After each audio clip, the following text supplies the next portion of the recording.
ఈ రోజే డౌన్లోడ్ చేయండి, మీ ఫేవరెట్ షోస్ చూడండి. అంటే కాంచన కూడా ఇంట్లో నాన్ వెజ్ తింటుందా?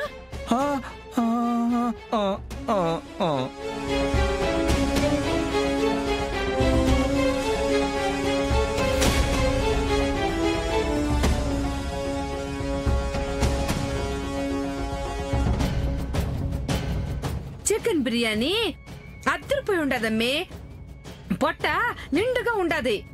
అవునవును, భలే ఉంది.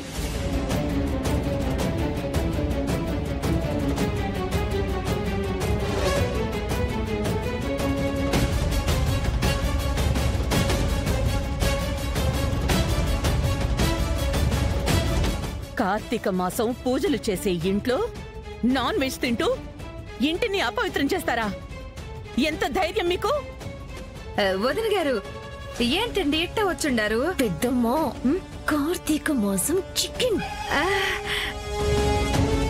వదిన గారు, అది చికెన్ తినాలని మనసు నాలుకని లాగుతా ఉంటే ఉండబట్టలేక. నోర్మై! అసలు ఏం మనిషివి నువ్వు?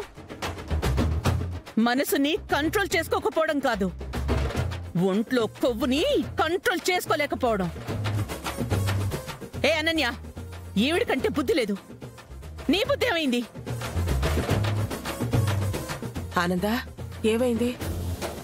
చూసావా కవిళ్ళు, ఇంట్లో నిష్ఠగా చేస్తున్న కార్తీక పూజలన్నింటినీ భ్రష్టు పట్టించాలని ఎంతకి తెగించారో? అయ్యో, నాకేం తెలీదండి. మా పెద్దమ్మే వద్దంటున్నా వినకుండా బిర్యానీ నా ముందు పెట్టింది.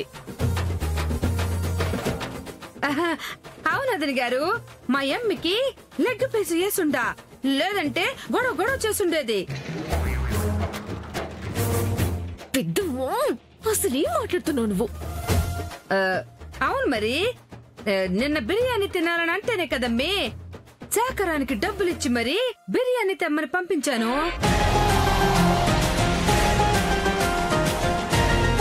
అయ్యో అమ్మా, నీకు విషయం అర్థం కావట్లేదే. అనన్య, పూజ జరిగే ఈ ఇంట్లో అలా చేయడం తప్పని నీకు తెలీదా? అక్క, ఈ తప్పుని ఇలాగే క్షమిస్తే మళ్ళీ మళ్ళీ ఇలాంటి తప్పులు చేస్తూ ఉంటారు.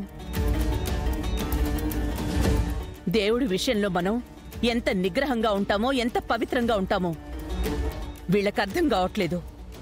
ఈ తప్పుకి తగిన శిక్ష పడితేనే కరెక్ట్, లేదంటే ఇలాంటి తప్పు చేయడానికి మనమే అవకాశం ఇచ్చిన వాళ్ళం అవుతాం. అందుకే ఈ పాపం చేసిన ఈ ముగ్గురు రాత్రంతా చల్లో గోడ కుర్చీ వేయాలి. కాదు కూడదు అన్నారో? పదండి పదండి పదమ్మే రా.